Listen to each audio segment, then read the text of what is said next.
Hello guys, আজকে আমরা দেখাতে চলেছি কারি পাতা চাটনি।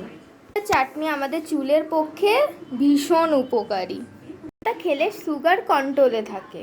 কারি পাতা চাটনিটা বানানোর জন্য আমরা এখানে নিয়েছি পেঁয়াজ, কারি পাতা, টমেটো, রসুন এবং ধনেপাতা। একটু সামান্য এতে নুন দেব। আমরা এইগুলোতে মিক্সিতে পিষে নেব। আমাদের এখানে পেস্ট রেডি হয়ে গেছে। এবার আমরা এর ওপর একটুখানি শুকনো লঙ্কা গুঁড়ো ইউজ করব। আমরা গ্যাসটাকে জ্বালিয়ে নিচ্ছি।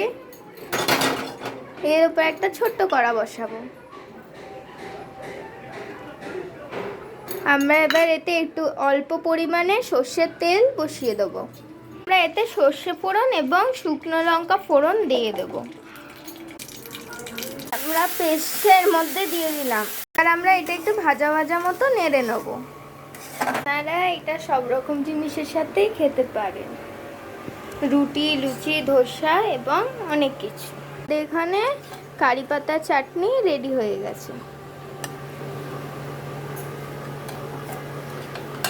লাইক, শেয়ার অ্যান্ড সাবস্ক্রাইব এবং আপনি এই রেসিপিটা ট্রাই করতে ভুলবেন না।